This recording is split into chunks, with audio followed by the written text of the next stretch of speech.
جنہوں نے حالات کو ان نہج پہ پہنچایا ہے اس میں کس کا کتنا ہاتھ ہے. تو میں خوش آمدید کہتا ہوں جاوید عنایت صاحب کو، اور ان سے جاوید صاحب پہلے ہم عالمی منظرنامے پہ بات کر لیں یا پھر پاکستان کی طرف جائیں، اپنے خطے کی طرف جائیں؟ جی، جس طرح میرے خیال میں ہم عالمی منظرنامے سے ہی شروع کرتے ہیں جی اور پھر اپنے خطے کی عالمی طرف سے آتے شروع ہیں، کریں. جی جی یا اپنے خطے سے شروع کرتے ہیں پھر عالمی منظرنامے کی طرف آ جاتے ہیں. چلیں. پاکستان اور ہندوستان کی صورتحال آپ سب لوگوں کے سامنے ہے کہ ایک میں ابھی مزمل صاحب کی ویڈیو بھی دیکھ رہا تھا کہ کس طرح واجپئی صاحب آئے تھے اور کس طرح پھر امن کو اور اس بات چیت کو ڈیریل کیا گیا. کارگل ہوا اور ہمارے یہاں کے یہ ممبئی ہوئی اور ممبئی اٹیکس ہوئے، دوسرے جو ہے اس طرح کی کارستانیاں ہوئیں ہماری اسٹیٹ کی طرف سے. اور تو آپ ابھی موجودہ صورتحال میں جو کہ ہندوستان کا رویہ یہ ہے کہ ہمیں پوچھنا تک نہیں ہے پاکستان کو، تو اس میں آپ کیا سمجھتے ہیں پاکستان اور ہندوستان کی صورتحال وہ کس طرف جا رہے ہیں؟ بہت شکریہ. میرے خیال میں اگر ہم پاکستان اور ہندوستان کے مسائل کو اچھی طرح سمجھنے کی کوشش کریں تو ہمیں یہ بات بالکل واضح ہو جائے گی کہ ہندوستان کے بٹوارے کے وقت اور اس کے بعد امیڈیٹلی جو مسائل شروع ہوئے تھے یا جو ڈسپیوٹ شروع ہوئے تھے، اس وقت سے لے کر آج تک ہم اگر دیکھیں تو بالکل ہندوستان اور پاکستان اسی جگہ کھڑے ہیں جہاں یہ 1947 سے پہلے اور 1947 کے بعد کھڑے تھے. اور اگر آپ دونوں ریاستوں کے بیچ میں ڈسپیوٹ کی بنیاد دیکھیں گے تو وہ بظاہر تو یہ بنائی گئی ہے کہ ان کے اندر کوئی ریلیجس ڈسپیوٹ ہیں اور یہ ایک دوسرے سے اس لیے لڑتے ہیں کہ یہ ہندو اور مسلمان دو قومیں ہیں. یہ جی نیریٹو جو ہے یہ بیسیکلی کلونیل نیریٹو ہے، اور یہ سارا جو فکری نظام ہے یہ اسی کلونیل پاور کا ہی دیا ہوا ہے جس نے ہندوستان اور پاکستان کو پہلے غلام بنایا، کیونکہ اس وقت تو متحدہ ہندوستان تھا، اور اس کے بعد اس کا بٹوارا کر دیا. تو ہم یہ اچھے طریقے سے ہمیں یہ سمجھ لینا چاہیے کہ یہ جو ہمارے مسائل ہیں یہ کلونیل وے آف تھنکنگ میں اس کی جڑیں پیوست ہیں. یہ خطہ ڈی کالونائز نہ ہوا اور اسی کلونیل لیگیسی کو لے کر ہم چل رہے ہیں. جو ڈسپیوٹ دو کمیونٹیز میں پیدا کیا گیا تھا، گو کہ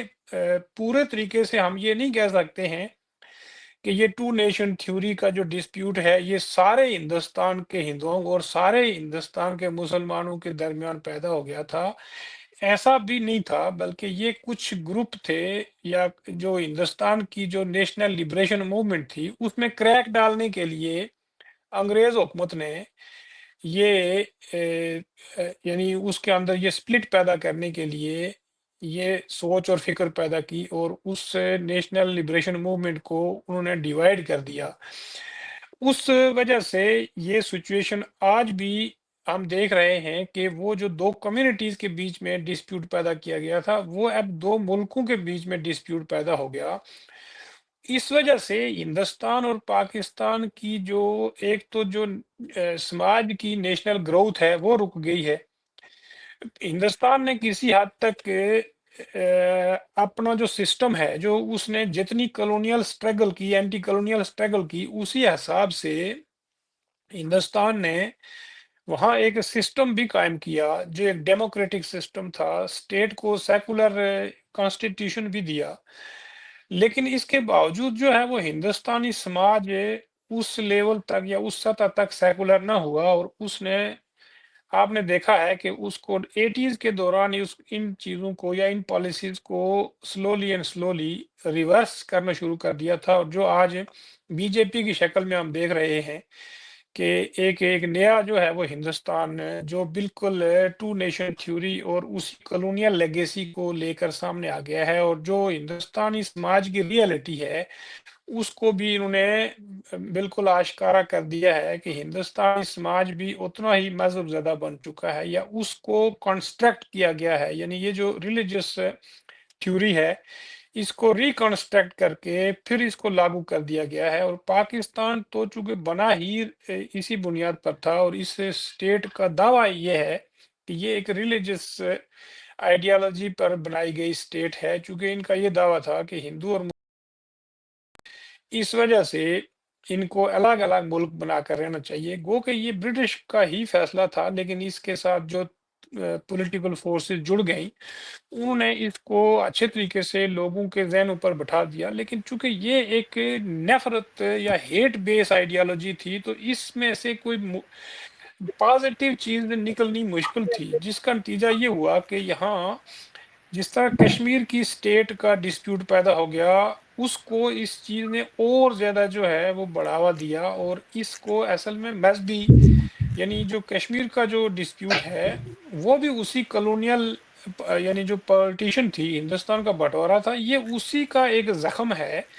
جو کشمیر کی اسٹیٹ کو ڈیوائیڈ کر کے اس کو ڈسپیوٹڈ رکھ کر دونوں کنٹریز کو انگیجمنٹ پالیسی کے تحت رکھا گیا۔ اور آپ دیکھ لیں کہ یہ کوئی اتنا بڑا مسئلہ نہیں تھا، یہ 1947 میں ہی اس کو یہ سالو کر سکتے تھے، لیکن انہوں نے نہیں کیا، اس کو نہیں کرنے دیا، اور اس کو یونائٹڈ نیشن میں لے گئے، اور یونائٹڈ نیشن میں بھی نہرو خود لے کے گیا تھا، اور اس کو وہاں چیپٹر 7 کے تحت انہوں نے وہاں پاکستان کے خلاف کمپلین درج کی، اور پاکستان نے اس کے کاؤنٹر میں کمپلین درج کرا کر ہندوستان کے خلاف اس کو one of the many disputes قرار دے دیا، اور جس کا نتیجہ یہ نکلا کہ یہ آج 77 ایئرس ہو گئے ہیں وہ ڈسپیوٹ بھی چل رہا ہے، اور ہندوستان اور پاکستان یہ کہہ رہے ہیں، ہندوستان تو اس چیز کو نہیں مان رہا ہے، لیکن پاکستان یہ کہہ رہا ہے کہ یہ ہمارا کور ڈسپیوٹ ہے، اس کو حل کیے بغیر ہم آگے نہیں بڑھ سکتے ہیں۔ لیکن اصل مسئلہ یہ ہے کہ ہندوستان اور پاکستان کے اندر جو ڈی کالونائزیشن کا عمل نہ ہوا، جس کی وجہ سے یہاں پاکستان میں تو بالکل ڈیموکریٹک انسٹیٹیوشنز جو ہے وہ بالکل اسٹیبلش ہی نہ ہو سکے، اسٹیٹ اسی طرح فیوڈل آئیڈیالوجی پر بنی اور فیوڈل آئیڈیالوجی پر ہی چل رہی ہے، جس کی وجہ سے یہاں لوگوں کے جو بیسک پرابلمز ہیں، جو اسٹیٹ فیسلٹیز ہیں، وہ بالکل بھی اگنور کر دیے گئے، اور پھر یہاں جس طرح ہندوستان ایک ملٹی نیشنل اسٹیٹ تھا، پاکستان بھی ایک ملٹی نیشنل فیڈرل اسٹیٹ بنی، اس کا ایک کانسٹیٹیوشن بھی بنا جس میں یہ تسلیم کیا گیا کہ پاکستان ایک فیڈریشن ہے اور اس کی جو اکائیاں ہیں ان کو برابر کے حقوق حاصل ہوں گے، لیکن اس کا نتیجہ کیا نکلا کہ ایک بڑی جو اکائی ہے جس کی عددی برتری زیادہ ہو، اس نے ساری دوسری قوموں کو پھر ریکالونائز کر دیا، اور اس کو ہم یہ کہہ سکتے ہیں کہ یہ انٹرنل کالونائزیشن ہو گئی، اور دوسری قوموں کو انہوں نے اپنے اس جبری نظام میں جکڑ لیا۔ ایک طرف تو اتھارٹیرین سسٹم قائم کر دیا گیا، یا براہ راست جو ہے وہ ڈکٹیٹرشپس آ گئیں، فوجی ڈکٹیٹرشپس آ گئیں، اگر سویلین گورنمنٹس قائم بھی ہوئیں تو وہ بھی اتھارٹیرین ہی تھی۔ تو پاکستان میں تو بیسک جو انسٹیٹیوشنز ہیں، جو قومی ریاست یا جو ایک ماڈرن جمہوری اسٹیٹ ہوتی ہے، یہ وہی نہ بن سکی، اور چونکہ اس کی آئیڈیالوجی ہی جمہوری ریاست کی نفی ہے تو اس لیے اس کے مسائل گمبھیر ہیں۔ ہندوستان نے وہ پروسیس تو چلایا جو قومی نیشن اسٹیٹ بلڈنگ کے لیے ضروری ہوتے ہیں، لیکن اس کو وہ ابھی ڈسرپٹ کر رہے ہیں بڑے پیمانے پر، وہاں بھی اتھارٹیرین پالیسیز کو دوبارہ ری انفورس کیا جا رہا ہے، اور ٹو نیشن تھیوری کی بنیاد پر وہاں بڑے پیمانے پر پروپیگنڈا کر دیا گیا ہے، اور ہندوستانی سماج کے اندر بھی بڑے پیمانے پر اسی بنیاد پر نفرت پیدا کی گئی ہے، اور ہسٹری کو بھی وہاں ویپنائز کر دیا گیا ہے اور نفرت کا ایک ہتھیار بنا دیا گیا ہے۔ اور پاکستان میں تو پچھلے 70 سالوں سے یہ سرکاری پالیسی، یعنی یہ آفیشیل پالیسی تھی اینٹی ہندو اور اینٹی ہندوستان، تو اس کے اثرات تو ہندوؤں کا تو ہم نے کچھ نہ بگاڑا، لیکن پاکستانی سماج کا ستیہ ناش ہو گیا، اور یہاں نفرتوں کے جو دوسروں کے لیے بنائے گئے تھے وہ اپنے اوپر جو ہے وہ لاگو ہو گئے، اور یہاں پھر پاکستان کے اندر جو ہے وہ اتنی انریسٹ شروع ہو چکی ہے کہ ایک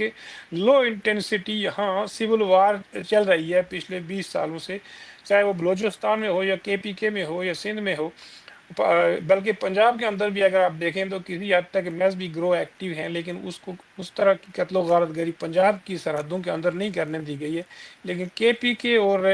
بلوچستان میں بڑے پیمانے پر قتل و غارت گری ہوئی، اور اسی طرح سندھ میں بھی لسانی مسئلے کی بنیاد پر وہاں ڈیفرنٹ جو ایتھنک گروپس تھے ان کو بھی لڑایا گیا۔ تو بہرحال بلڈ شیڈ تو پاکستان میں شروع سے ہی چل رہا ہے، لیکن یہ پچھلے جو 20-30 سالوں میں ہم دیکھ رہے ہیں یہاں بڑے پیمانے پر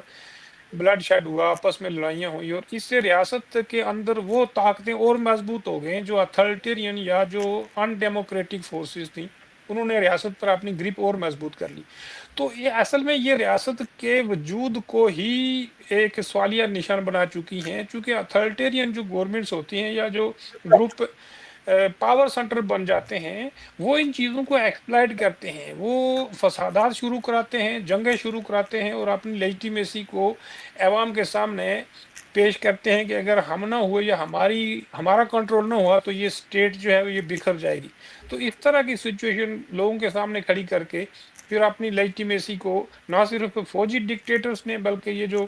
اس کے بعد جو سویلین گورنمنٹس آتی گئی وہ بھی ایسا ہی کرتی گئی۔ تو اس سے پاکستانی اسٹیٹ کا جو ایک گروتھ ہے نا، جو ایک نیشن اسٹیٹ کی بنیاد ہوتی ہے وہی نہ پڑ سکی، اور اس وجہ سے یہ اسٹیٹ ریگریشن میں چلی گئی۔ جی جی، آپ نے ہندوستان میں بات کی، ہندوستان کی بات کی، وہاں پہ جو فار رائٹ کی ابھی حکومت ہے، ابھی پچھلے ہی دنوں یہ وقف بل 2025 پاس ہوا ہے، جس میں یہ ہے کہ پہلے جو کمانڈ تھی اس بل کی مسلمانوں کی اپنے اس کے حوالے سے، اور ایک یو سی سی کو لوگ جو ہے سننے والے جانتے ہوں گے، تو وقف بل میں انہوں نے کہا کہ ہم جو ہے اس میں کوئی ہندو بھی امپلائی کر سکیں گے، تاکہ ایک جسے کہتے ہیں کہ احتساب ہو، یا وہ اس طرح کی ایک بات کی۔ تو اس میں ایک بات تو یہ ہے کہ وہاں پہ جو یہ فار رائٹ کی حکومت ہے، لیکن پھر بھی ہم دیکھ رہے ہیں کہ وہ اکنومیکلی آگے بڑھ رہی ہے۔ انڈیا کی بات اگر ہم کریں، لیکن کچھ مائنورٹیز کو کچھ اس میں تحفظات تو بالکل ہیں۔ اب اس میں یہ سوال بھی پیدا ہوتا ہے کہ جو ہمارے جو پڑوسی ممالک ہیں، جیسے چین ہے، ایران ہے، اور ہندوستان کی جو، تو پاکستان اور انڈیا کی جو کشمکش ہے، اس میں ظاہر ہے ان کی ایک سویلین بالادستی کی، ان کا ایک ویژن تھا، وہ ایک طریقے پہ انہوں نے اپنے اسٹیٹ کو چلایا، سویلین بالادستی ہوئی، فوج کو انہوں نے اپنے انڈر رکھا، اور پاکستان کی بالکل اس کے الٹ رہی، جس طرح کہ آپ نے فرمایا۔ تو اس پورے خطے میں جو ہے چائنا، ایران اور افغانستان، اور یہ پورے خطے میں ان کے لیے کیا اس میں کچھ اثرات پڑے ہیں، اس خطے پہ کیا اثرات اس کے پڑے ہیں ہم ان دونوں کے معاملات میں؟ اور یہ بھی بتائیے گا کہ اس کا پھر نقصان، کیونکہ ہم دیکھتے ہیں کہ ایلیٹ تو وہی اپنے اشرافیہ ایلیٹ پاکستان میں جو ہے وہ اپنے وہی عیاشی میں جی رہی ہے، جو ہے اگر اثر پڑا ہے تو وہ عام عوام کے، لیکن انڈیا میں تو ایسا نہیں ہے، وہ غربت سے باہر بھی نکل چکے ہیں۔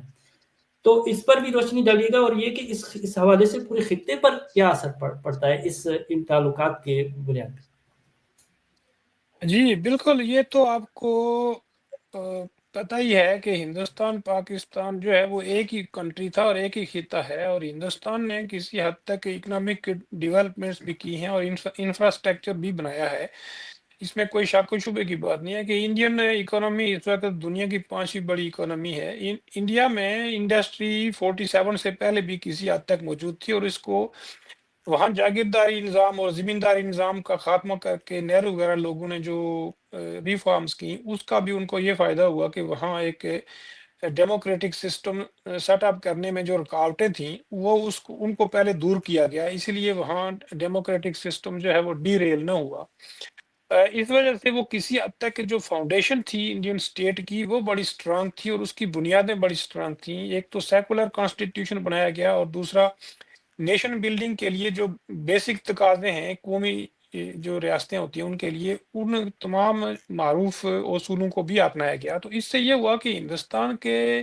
جو فاؤنڈنگ فادرز تھے وہ اتنا شعور رکھتے تھے کہ نیشن سٹیٹ کیا ہوتی ہے، اور نیشن سٹیٹ کو چلانے کے لیے جو بنیادی تقاضے ہیں وہ کیا ہیں۔ اس وجہ سے وہ ایک فاؤنڈیشن تو بنا گئے، لیکن اس کو ڈی ریل کرنے کے لیے بھی ان کو کافی ٹائم لگ جائے گا، اور اسی وجہ سے اس دوران ہندوستان کے اندر جو ہے وہ ایک بہت بڑی مڈل کلاس پیدا ہو گئے، جس کے لیے یہ ضروری ہوتا ہے کہ رول آف لا ہو، ڈیموکریسی ہو، سیکولر ہو، اور پیس ہو خاص کر کے۔ اور پیس تبھی ہوگا کہ آپ سب لوگوں کو یا اپنے سب شہریوں کو کسی حد تک اسٹیٹ جو ہے وہ اس انداز سے فیسلیٹیٹ کرے کہ وہ